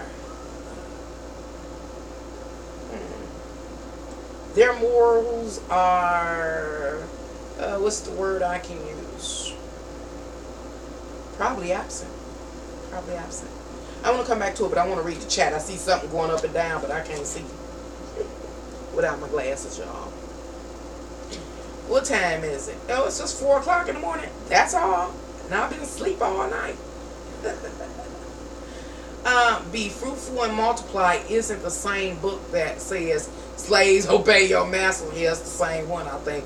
Our black people have the mark of Cain. Is that the same book? I think so, yeah. It's the same book. Yes. Excuse me. Kiss my Chuck Taylors. Okay. What up, though? Only for a spell. Okay. Literally. Clear areas made for magic. Designed to hold positive energy. Plant magic. Water magic. Oh, yeah. I did some stuff on Magic the other day. Welcome in, kiss my chooks, my chook tailors. Nice name, nice name. So now talking about a person that's again living a very luxurious lifestyle. In order for a person to live an extremely luxurious lifestyle, and it doesn't have to be to that extreme as what I was talking about when it comes to the mansions and the cars and the Lamborghinis and the Bentleys and owning jets and jet setting and owning islands and things like that. One suggests that such people, it's not all the time, it's not exclusive, but I'm just trying to get a concept across, that these people are so smart. Geniuses. They are elude positivity. We're talking about the law of attraction. They elude positivity. They have goals. They set goals. They follow their goals. But we have to understand that what their bigger goals have been. We have to understand how they worked associations, or even the law like of relativity. Let me give you an example. Because a particular person is related to a past millionaire, they have a higher possibility of themselves being wealthy. That's the law of relativity. Let's look at it for what it really is. That's the law of relativity. Give an example on the other side of this spectrum. That if a person is born into poverty, or a family that has had just basic workers, set aside a little money, maybe put them through college, the chances of that person becoming extremely wealthy is minimized because they were born into a family that maybe had dealt with poverty, or and I'm not talking about a poverty set mind. I'm talking about basic working people. Basic working people that work their whole lives, that stack some cash, that paid their taxes. But because they were born to that particular type of lineage, it is highly probable that that offspring will not become an extreme, wealthy person. And that's relativity, because they are related to that lineage. That is a probable, potentially, the outcome, the law of relativity. See, what I've noticed also, as I've watched these different videos that have been suggested to me, they use, when I say they, I'm talking about different creators of whatever, it doesn't have to even be YouTube, that they use all of these laws, these natural laws, like, let's talk about the law of relativity, and they make it sound so fancy in advance, over your head. You're a layman and a woman. They put it over your head. But the reality is, like I was just talking about, just gave 2 examples of the law of relativity. Or, I can go through all of the laws. I have a video on here on my channel. It's called Manifest Your Best Life. You can check that out. And I go through the various natural laws, or the law of attraction and manifestation and all that kind of stuff. I go through that. But what I'm talking about is how I've heard recently, and it was disturbing to me, that if a person claims to be a god or a goddess, or king or queen, that they should not have financial problems. And maybe it's just me. Y'all let me know. But if a person was to hear that, and then look at their own life and say, I'm not wealthy, I don't have money or a lot of resources, I'm okay, but I can't, you mean I'm not a king or a queen because I'm just okay? I'm not a god or a goddess because I'm just okay? Because I'm not financially I don't have financial excess, I'm not a king or queen or god or goddess? That's what I've been hearing. And that leads people, a person, possibly me, you know, to try to feel some type of way about themselves. That lowers a person's sense of self-worth. That is a trick of the devil. It really is. Because remember, this spiritual being does not directly have anything to do with what you got going on in the physical. To be on the spiritual walk, remember, it's talking about how a person realizes, they become aware that there is a more supreme being. There is a supreme being that at its will either animate you or deanimate you. A person becomes aware that this supreme being or some supreme being created this realm, this self-contained ecosystem to support our lives while we're here. And understanding that this superior being is intangible. You can't see it, you can't touch it. And it's immeasurable. It's not a part of the physical realm. And just that awareness is what is the beginning of one's spiritual walk. Moving through one's life, attempting to get to know and come to try to, kind of understand that being, to maybe gain a respect for that being or entity.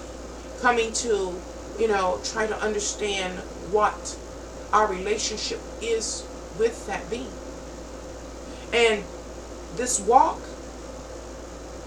we really don't even know, I can say, the boundaries of it. Because that walk is also intangible. That walk is immeasurable, it's undefined. Because, again, it don't seem like we know exactly when we're communing with this entity. The best times I can say we know that we're communing with this entity is when we're born and then when we die. But what happens in between that time period? We really, really don't know. And so we use every clue in this physical world to try to figure out this entity. We do. But most of the time, we're not successful. And then we blur the lines between physicality and spirituality. And we call it spirituality. Then we say we are spiritual. But that's not the case. Back to just physicality. Back to physicality. Because I was talking about the rich people. The very rich people. But before I go forward, I want to do what I've done many times here on my channel before. I want to really define what wealth is. What is wealth? Not being rich, but what is wealth? Wealth is what? Your health. Wealth is truly your health. Wealth is also being able to access the various natural resources that exist in this physical world for their properties. Remember, we live in a self-contained ecosystem. That means everything that we need in order to sustain our lives for that appointed time is here in this physical realm. We just have been blocked from using those things. We have been limited in our opportunity or ability to learn about those things and to master those things. But wealth is understanding clearly what is valuable. What's valuable? All of the various natural resources that compose this physical world.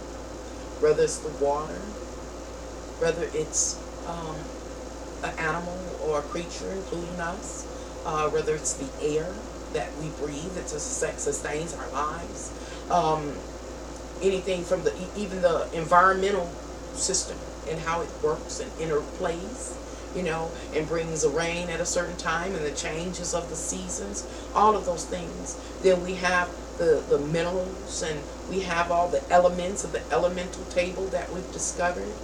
All of those things are the treasures of this earth and so much more.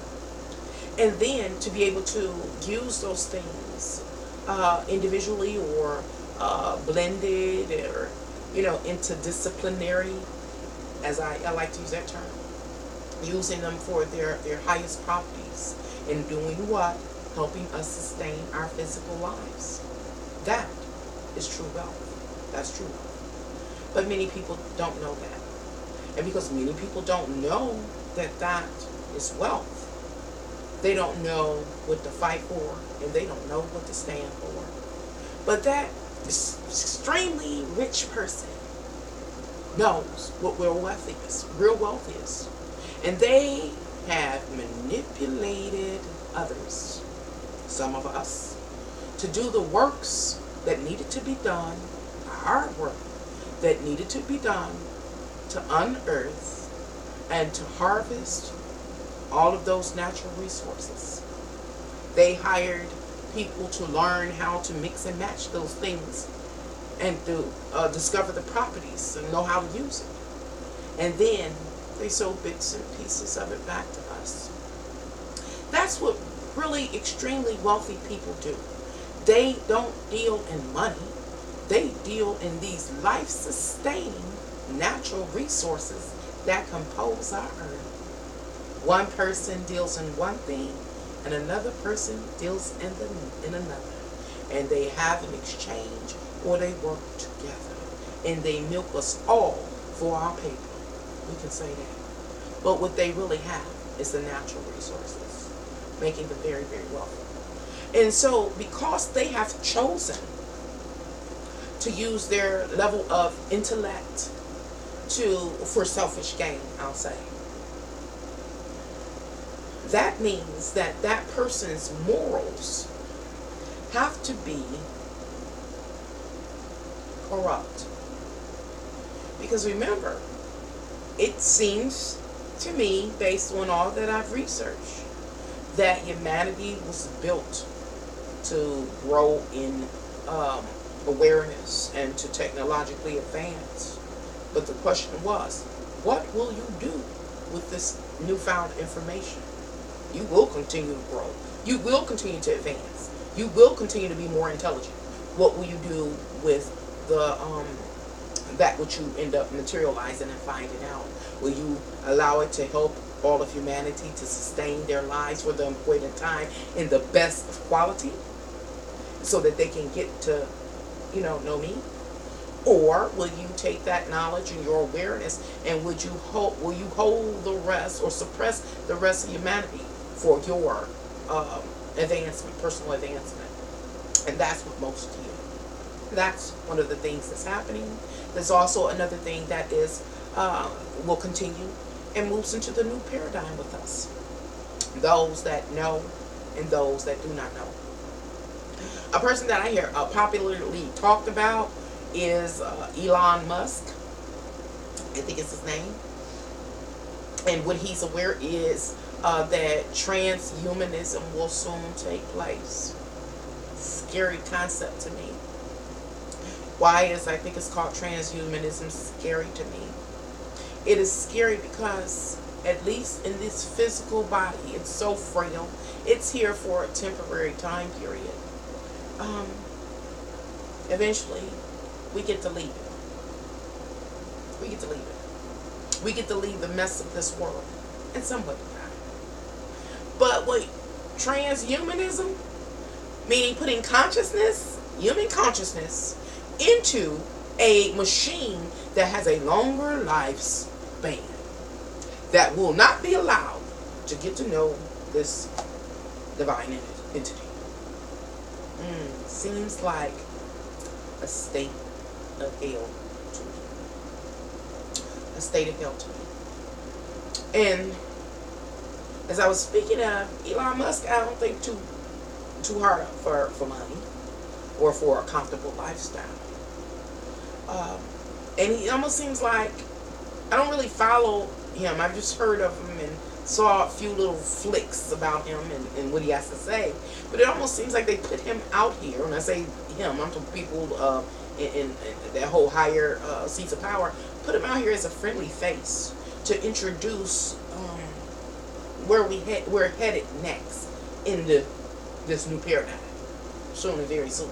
I mean, it's already taken place. Transhumanism has already taken place. Everything from pacemakers and et cetera, et cetera. They got the scanning chip for the cryptocurrency and identity. So it's already taken place on a very low level. But so he's like this friendly face, like he's for the people. He's for the people. But no, he's not.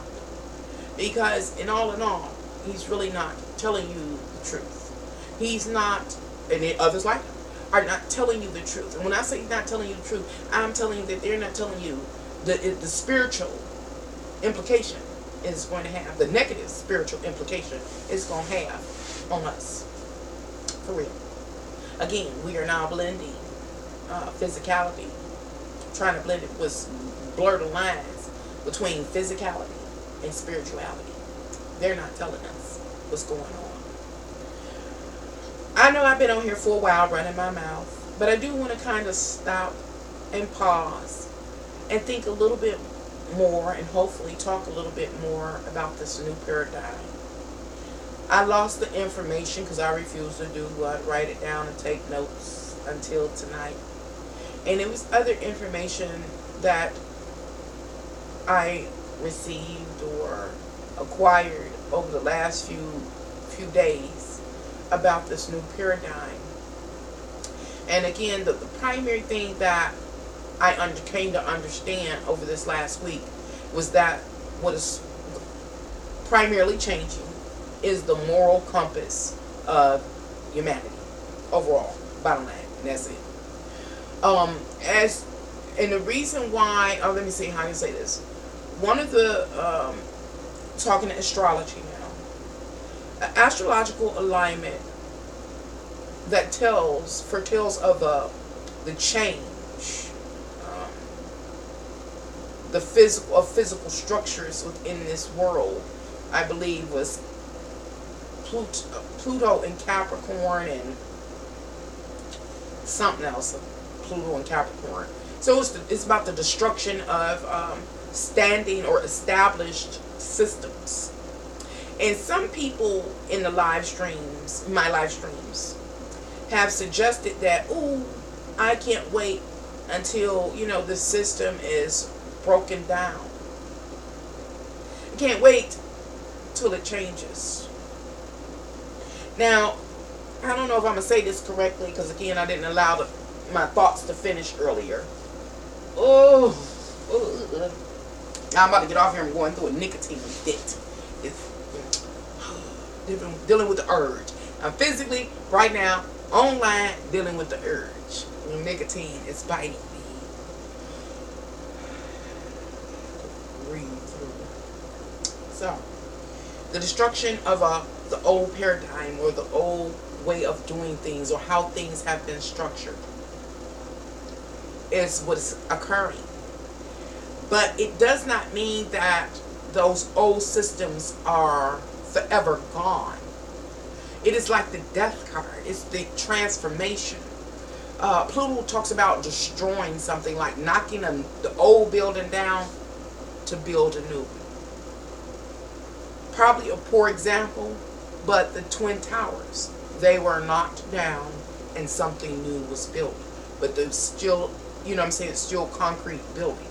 And so what am I saying? I'm saying as we move from the old paradigm into the new paradigm, as the old structures associated with the old paradigm, such as the marital basics or norms, changing.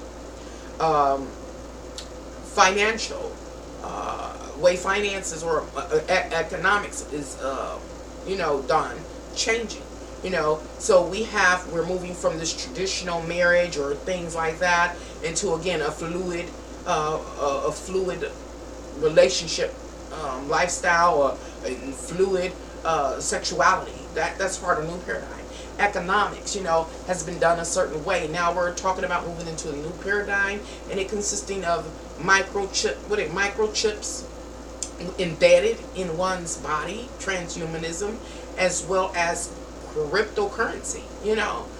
this is what is changing. We're also, it is also being considered, what is it called, a universal income.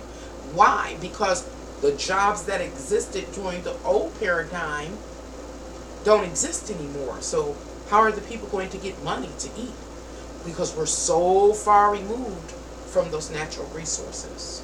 We don't know how to go plant seeds or and harvest and create suede and leather. We don't know how to ration and do all of those kind of things. So what are the people in power to do for these 7+ billion people in the world? Universal income. So that is a change that is taking place. That's the structure that's being broke down. That old standing structure associated with economics, paper checks, paper money, different things like that. Done away with. Cryptocurrency. And let's put a microchip in. That's the transformation that's happening. That's the deconstruction and the reconstruction associated with that Capricorn, Pluto and Capricorn energy. And I often talked about Aries and Taurus and Uranus and Taurus. And I'm talking about, remember, I'm talking about the moral compass of humanity. So your livelihood, your lifestyle, your quality of life is going to be based on the moral compass. And our new moral compass is, if the moral compass is, you're not a king, you're not a queen, you're not a god, or you're not a goddess if you're not wealthy. If you are not living a life of luxury, you're not a king or god. If you have financial problems, you're not a god or a goddess. And so that is a part of, the moral values. How can I say that? Now, I want to stop before I end this live stream, because I've been running my mouth, and talk about finances, primarily. Finances. It's those that are financially well-to-do, and are those that are financially challenged. Because you are financially challenged, the norm of our society says that you have very little value. Again, we don't understand what value is. We don't understand what wealth is. But this new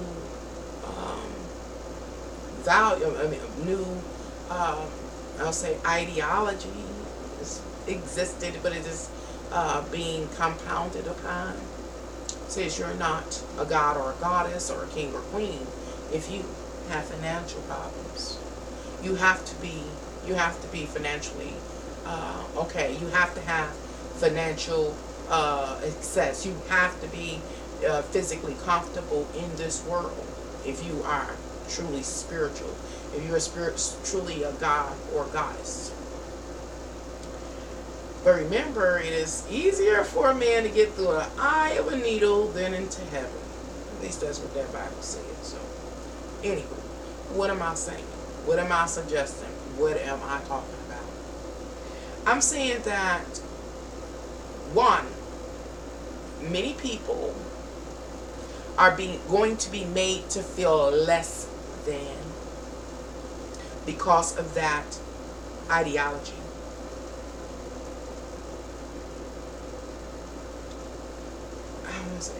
Many people, because they don't have or will not have a sense of self-worth, of power,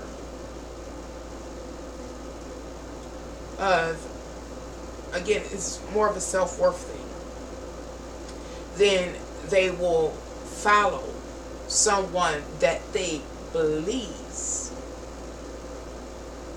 are king and queen. And they will believe that person is a king, a queen, a god, or goddess because that person exerts a level of wealth or economic supremacy over them. Or that person is an example of where they want to be. Well, that person, it's not all the time, it's not exclusive, that is eluding all of this level of prosperity may very well lack integrity or morals.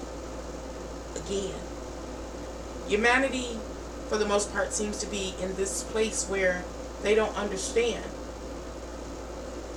what is value, what is real wealth. And what I would say is really valuable or wealthy is something that is not the norm. And so it will not be accepted socially. It is not the norm. I'm going to give you an example. To work is valuable and allows one to accumulate wealth working. Should you have to work yourself to death? No. But in reality, outside of, where he at? Man. I wish I could slide him over. Outside of man. Life itself demands us to, you know, use our physical bodies to go what? Hunt and gather, chop down. So it is some work. It is some work. In reality, if we remove all the bells and whistles that have been created by man over time, it takes some work. And the ability to work and to be competent in a particular field is valuable. But that's not popular anymore. And it will be less popular in the new paradigm. You're not supposed to have to work. Okay. Another thing that is valuable is understanding or coming to know the various natural resources and its capability, its potential to help a human being to live and to live abundantly, to live a nice quality of life for an appointed time. That's valuable. To be a herbalist, to be a fisher, to be a hunter, to be whatever, to be a weaver, to actually literally be able to consult people, comfort people. Those are things that are valuable. But we don't see those things as valuable anymore because we have been reprogrammed. We're not living as we were made to be naturally. We have been reprogrammed by our culture, our cultures, many cultures. We've been reprogrammed to do what? Lose our ability to be able to identify what real value is as well as what real wealth is. And doing so, we turn a blind eye to those that do know, and they do harvest those things. And we move further and further away from this, again, intangible and unmeasurable supreme being, whoever or whatever it is. All to be, and I'm saying, what do you call it, embellished by false senses of security, to be embellished by false bells and whistles. Bells and whistles, what do I mean by bells and whistles? The cars and different things like that. Cars were made to get you from point A to B, so you didn't have to walk hundreds of miles and wear yourself out and be half dead. You know, so that was a technological advance to help, you know, life be easier for humans to move from one space to another. But we've got so extravagant, that's the word, extravagant, to it's insane. We have cars that go 200 to 300 miles per hour plus.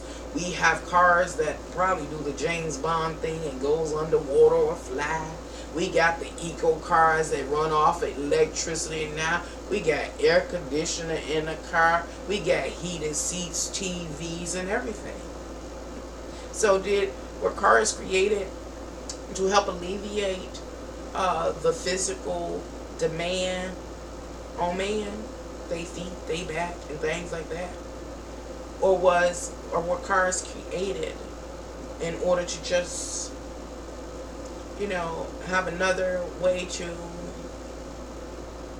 divide society, to show each person's economic stance, I guess is the word. You know, these are the things that I'm saying that we're getting lost into. I done talked so much. I guess I done talked your ears off completely. But I do thank you for dropping by here. I'm going to read the chat because my glasses are so filthy.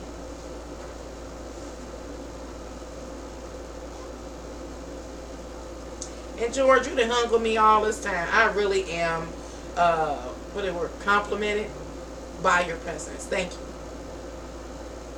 Because I've been here for what? 2 hours and 5 minutes. That's all. Look, as much as I run my mouth. Oh, yeah. Okay, hold on, George.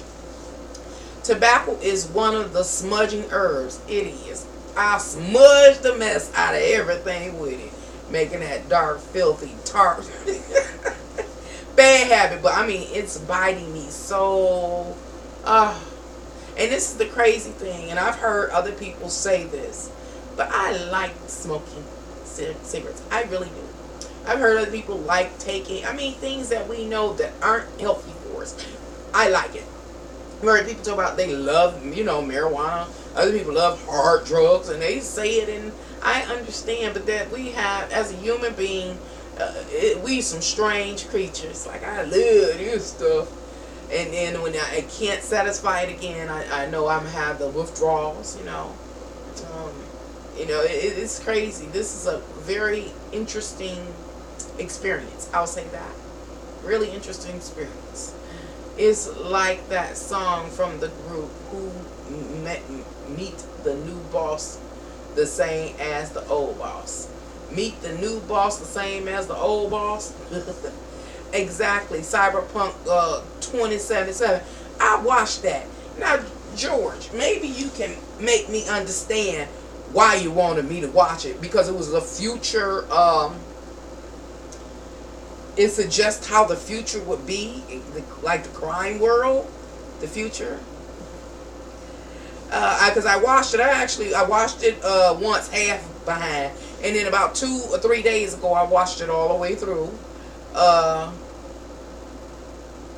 I didn't understand exactly what you wanted me to get out of it. It's just that it's futuristic. And that wasn't you playing it, was it George?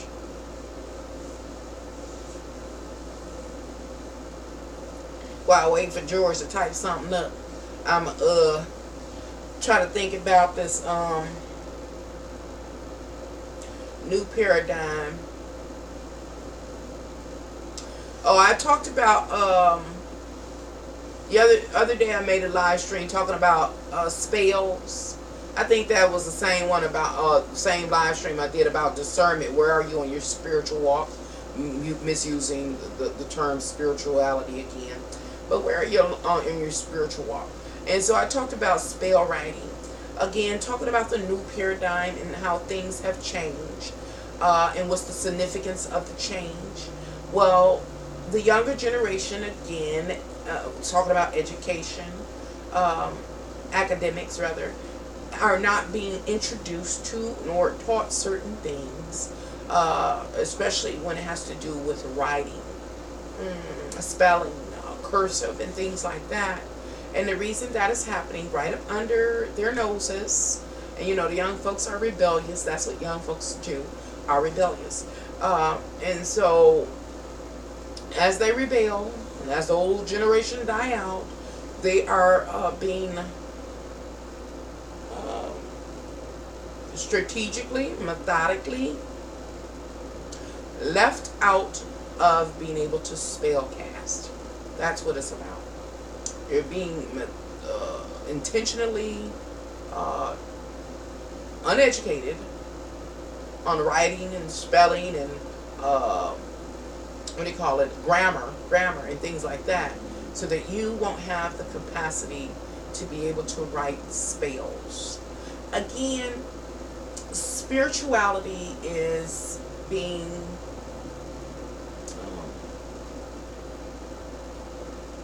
misdefined, as many times we talk about spells in relationship to spirituality.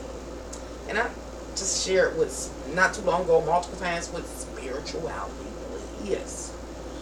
But spell casting itself is a direct attempt to move something in physicality. It ain't got nothing directly to do with spirit or spirituality. Spell casting says that you want to move something in reality, primarily or specifically in your favor. And as I was saying, when it comes to linguistics and grammar and writing and literature and all that kind of stuff, you are intentionally not being taught the tools that you need in order to perform spells successfully. Why? When the time comes in the near future, when our system implements certain new laws and different things like that, the younger generation will not have the capability, or a large majority of the younger generation will not have the ability to withstand those new changes. And those changes that will be made to laws and different things like that, because they know how to spell cast. They know how to be manipulative. And I say they, I'm talking about the government and the people and the powers that be at the time. They know how to spell cast. They haven't forgotten. They hand it down as one of those treasures to their future generations. They know that you won't be able to counteract them. You won't have the capability. All you will do is bow down. You know. Said that black man invented air conditioning for automobiles. I heard that before. Frederick McKinley Jones invented air conditioning and air conditioning for the car. He was a fat black guy. Was he? I'm with you with that. I love my cigars. That's what I'm saying. All of that negative, bad stuff. Like I ate a piece of cake the other day. I was happy. I was happy eating a piece of cake. And somebody gonna tell me I ain't supposed to eat my piece of cake. The lie, what they say, the devil is a lie. The devil is a lie. I try to do things in moderation, but I do understand how humans are, we do enjoy life. We enjoy it. And when I say we enjoy it, I mean we enjoy so many different things that we know aren't good for us. We know that. But then it's this whole other thing that everything that exists, is also something that can take you out of here. So what difference does it make? Of course, we always have to play within what? The parameters of the laws that govern our nature. Meaning, you know, you can't get too high.